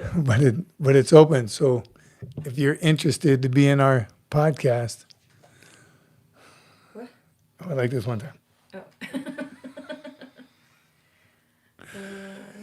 It is open. Where's Big O? He might be the closest. Combat ready. Always head on a swivel. Mark Hankins Mark Hankins, combat ready. said I'm combat ready. Always. So speaking of which, another one of our topics we were going to talk about was VA, medical, VA education, VA benefits. We won't get into it now because it's kind of a long discussion, but that was that. Deserves more time. It deserves more time. But it was another question about hypervigilance, which means what's another word for it? Extra aware. No. Extra, Hyper aware? No, that you're always on top of it. Yeah. Vigilant? Situational awareness, hypervigilance. Can she hear us over there? Somebody's making extra noise. Oh, it's probably me. Yes. Right? What? Right. You can't move. You can't breathe. You can't move. Don't blink. But you told me to, please. So, What is it? What is it? What am I doing? like, it's probably your skin It's on probably my the hair. your hair on your hoodie. It could be any number of things. You said I don't want to touch anything. Yeah. So I want to sorry. hover over the. This is float. John McJunkin has a question. Oh. From Dep All Poolees. right. Sorry, John McJunkin and crew. I got you. Dep Poolees Grooms asked Sergeant Major, sir, I'm wanting to earn honor grad in boot camp, but I've heard you advise to volunteer for things at times, and yet at other times to not volunteer. Confused. All right. Valid. That's fair. So, maybe you'll know. Here's the only things I don't recommend you volunteer for. These are the only ones. Especially if you know you're going to go for guide or squad leader. You're going for the number one spot. So, and those are kind of tied together. Guide and squad leaders are tied together. Because I started out as a squad leader, like the fourth squad leader. And it goes 4, 3, 2, 1, guide. And the guide is the ultimate, right? You want to be honor graduate, honor man. They call it honor grad now because there's honor women. I don't know, the honor grad. So those are the top 5. As cool as I always thought the whiskey locker recruit was, and the house mouse, right? Because he got to go in the duty hut and he got to see behind the scenes kind of. And the whiskey locker he had a big room to himself and he could close the door. All those jobs are cool, but rarely, if never, those guys would end up being a guide or squad leader. So they're in a billet. It's like being on a battalion staff. The S1, S2, S3, those are all cool and they're very necessary. We need all those. But they're not in the chain of command. They're not leadership positions, right? So that's the only reason why I'd say don't volunteer for the whiskey locker, the prac recruit, the admin recruit, the house mouse. And every drill instructor, every team has a little bit different. They might add an artist recruit, laundry recruit. All those are important for the overall mission. So if you're a team player like that, 100% volunteer for one of those. But very rarely will you get pulled from that, especially a couple weeks or a couple months into boot camp. If you're the best laundry recruit in the company, they're not going to pull you that to make you a squad leader, guide or squad leader, because you're valuable in that position. So you got to feel that out in the first week. Do I want one of those, or am I ready to be a squad leader? So if you want to be honor graduate, motivation, leadership, already setting the standard, you're going in there yelling not with the drill instructors, but you know what's going on. They're going to get recognized. They're going to make you a squad leader right off the bat. If you can drill, they're going to make you a squad leader right off the bat. Can't speak for all of them, but that's the first thing I, as a drill instructor, look for. Who knows their left from right off the bat? Who stands up straight? Who sounds off loud? Who moves fast? Where's Gunny Rod? Two best pieces of advice: move fast and yell loud. That'll get you recognized. Then, if you have a good position of attention, you know your left from right, squad leader. All right? I would wait about 3 or 4 days before I picked a guide. And then I would just pick the biggest dude. I figure he can help the drill instructors out, just the biggest guy, not the one with any skill whatsoever yet, because I would wait to see who could drill, who moves fast, who sounds off loud, and make him the guy. So sorry to confuse you on that, but yes. And the volunteer stuff, that advice came later in the fleet when you're in the Marine Corps, volunteer for everything. So when they have a good quota come up, man, I got to send one guy to jump school. Everybody wants to go to jump school. One guy to go to jump school. What good, motivated corporal. And you're the guy that always volunteered for the police call, the working party, the volunteer service. That volunteer type stuff happens later. In boot camp, there's 3 paths really. behind the scenes, under the radar, you just want to survive boot camp and graduate, there's plenty of those. The sheep. And then there's the other special billets, the battalion staff, the company staff, prac recruit, and all those guys, house mouse.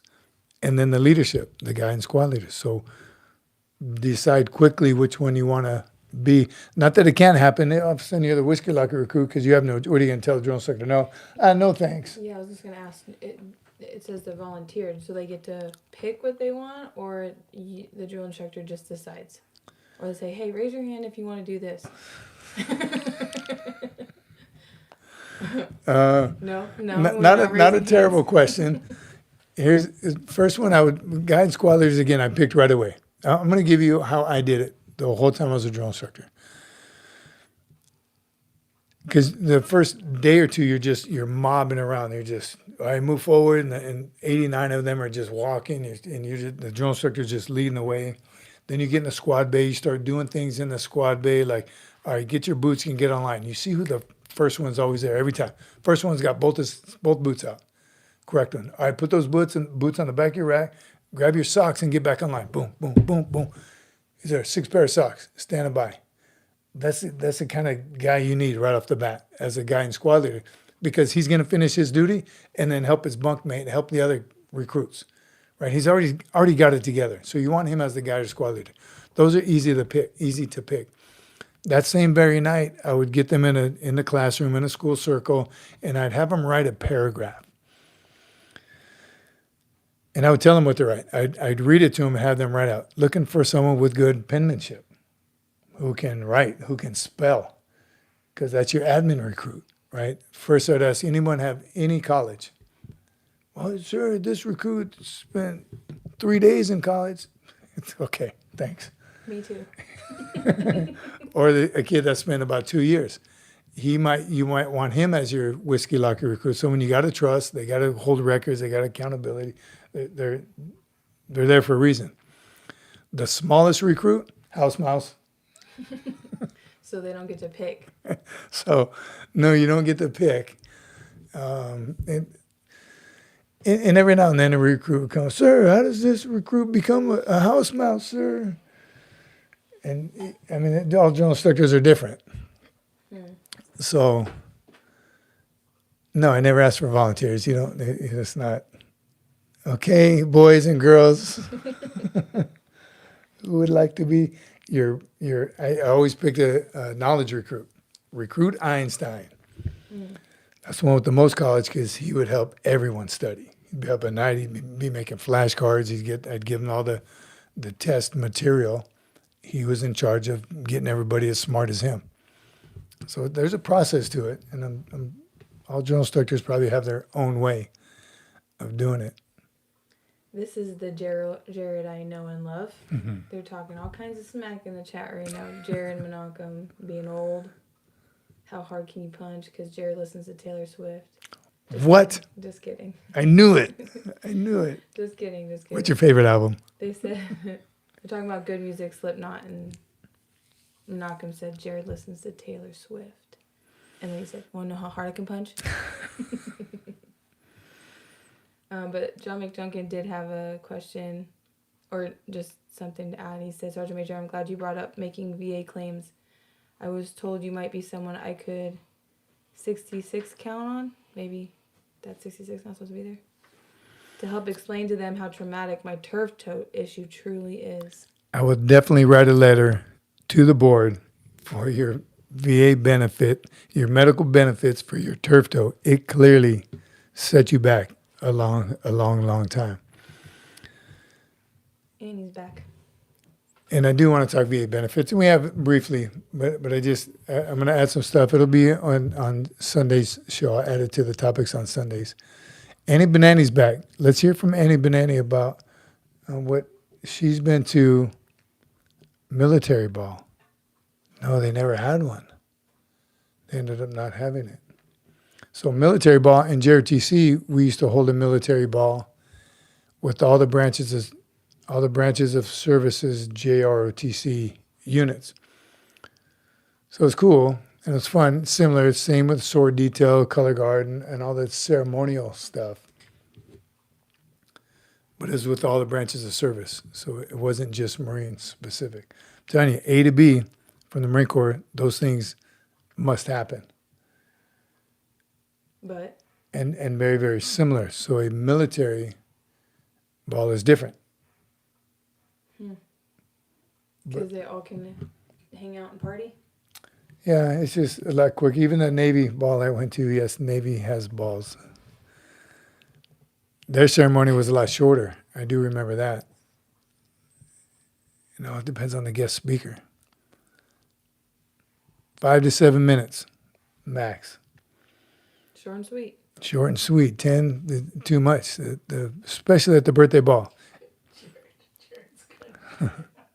He said, Annie said, He said, "Hello, Annie, it's me, the real Jared." Got to make sure he gets everybody. He's half tempted to change his pick again just to see. Don't do that. I'm gonna start a riot. Old Jairene's here. Hey y'all. Had to Old take leave Jairene. to see Rocky 4 director's cut in theater. I'm still a kid. Rocky 4 director's cut. I haven't seen director's cut. I've seen all the Rockies. I kind of lost it with Rocky. That was the newest one. Oh yeah, just Rocky. Just Rocky. And the Creeds. I never got into the Creeds. Is that like a spin-off from the Rockies? Yeah, I I think don't know. so. I didn't. This generation's Rocky. Yeah. Not a big fan. But yeah, he's here. But the original 5. My Old Jairene, good to see you. Still here. Lake Cookie's still here. Mark Hankins still here. Mark He's Hankins. asking what's a house mouse. Oh, What is a house mouse? Good question. Jared said, "Don't ask that question ever." I never liked the house mouse. Doc's still here. He's Sorry, Doc, I got you. Doc. What up, Doc? Everyone's still here. Everyone's still here. We're still missing Carrie Ann Marie and Ray. We know Ray's working though. So the house mouse he's a recruit you have come in and clean the duty hut. Really is what it is. He takes the trash out of the duty hut. Sounds like the worst one.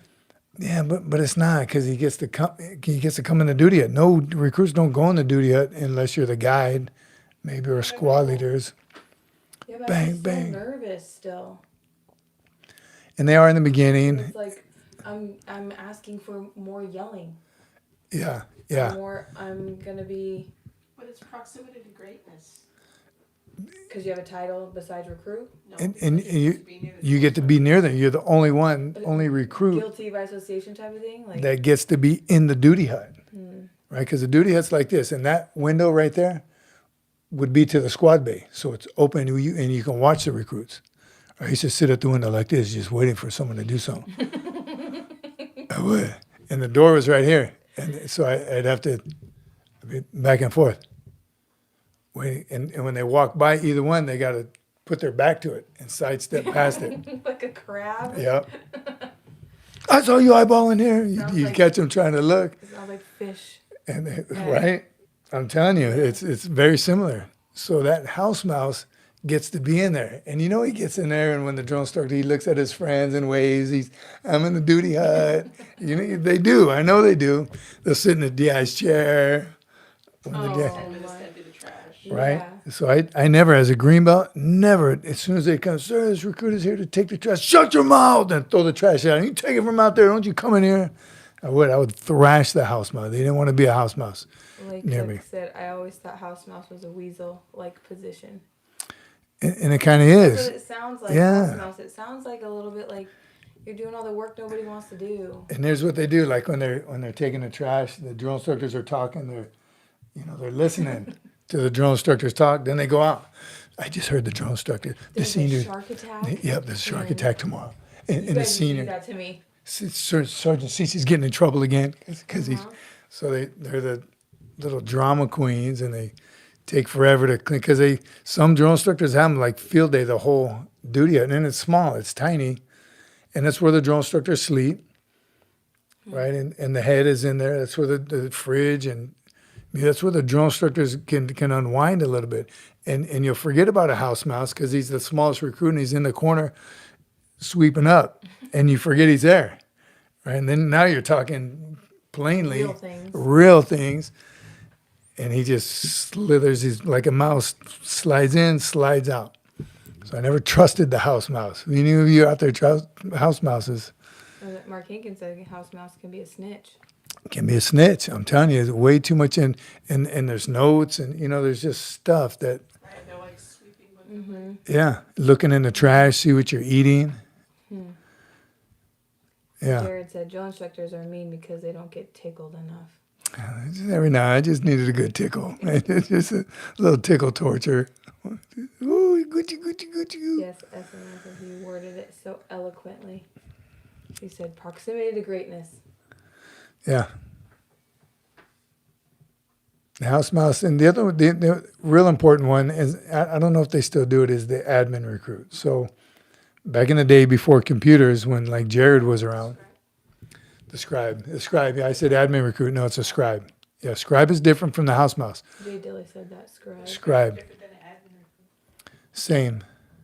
Yeah, the scribe is, we even had back then to pass word, the series chief drill instructor had a green logbook, and he'd pass the word to all the drill instructors, but he'd write it out. And again, we didn't text. There was no email back then, so he'd show up. And he's like, "All right, here's the word for Here's the word for tomorrow," and it was all handwritten by him. There's no phones to take a picture, right? All the kids now, drill instructors now, like, okay, got it. You had to copy it from his logbook to your logbook, and at certain times. It's 11:01, you're going to chow early tomorrow because of, and it's all written out. But the full-size log, not the little one, the full-size log, usually 2 or 3 pages long. So the drill instructor, you'd have to take time to write it all out. The green belt, that was a green belt job. All right, you're done, drill instructor, it's 2000. You can go home, it's 8 o'clock at night.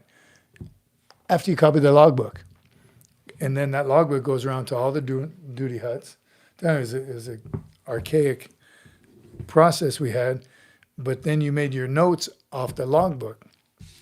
And it's like your IT card times morning chow. After chows, you're going to swim qual. After swim qual, you have first aid class, then chow again, and then PT. All that, your whole day is written out, and you put it in your cover. But the drill instructors didn't have to do that part. The admin recruit did, or the scribe. So you give the scribe a copy of the schedule, and he'd make 3x5 cards, because you can jam them right up in the cover. You stuck them up in there. So when you're like, the senior drill instructor would be like, all right, 8, drill instructor, what do we have after chow? You pull your cover off, take out the 5x8, 3x5. Shoot, senior, we got to be at first aid class at 12:22. And it was written out there, the period of instruction, the time, the location, and the recruits. And it also it was blank on the back so you can, any notes. Recruit Jones passed out. Send him to sick bay. Just notes throughout the day. So if any time somebody asks you, what's your count on deck? And you kept that for yourself, or you passed that piece of paper along? Every drill instructor had their own. So the scribe had to make, if there's 4 drill instructors, he had to make 4 copies. So we'd give him the whole 13-week training schedule. And he'd make one for every day. He'd make 4 for every day. And it's just any other schedule, swim qual, time, date, location, notes. But it was a whole day, like from 05:30 reveille to 21:30 taps. And so a lot of writing. So you make the scribe do it. And the scribe did it all. Which, again, also gave him a little, he was ahead of the game also because he knew what they were doing in 3 days. So he would tell the other crews, hey, we got pugil sticks in 3 days. So if you want to pretend like you're injured so you don't have to do it, you know what I mean? He'd give them the weak ones. Hey, we got boxing tomorrow. Just want to let you know just in case. Or he would tell the big guys, we got boxing tomorrow. So if you can do me a favor and take care of. Yeah, so it's, again, they're a lot of responsibility. Yeah. Sounds like a tough job.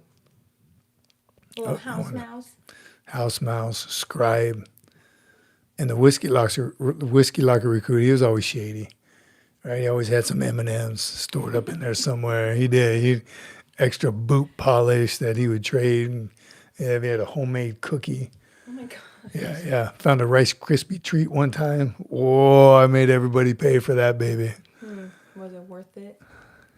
They just get stuff. They make good company gunnies one day. If you're a company gunny, I'm guessing you're a whiskey locker recruit in boot camp because they just stuff appears out of nowhere. Producers writing that SFMF will be traveling to attend the ball with Annie Banani this weekend. So Sunday is very tentative. Oh, Sunday, that's right. But we Tentative. will do our best to make it happen, Captain. All right. I added the Captain part. It might be on the fly. It might be a quick message, but we'll let you know. But yes, we will be traveling. That's right.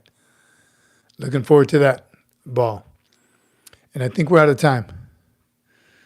Should I land this helicopter? Yes, it is. Yes, I should.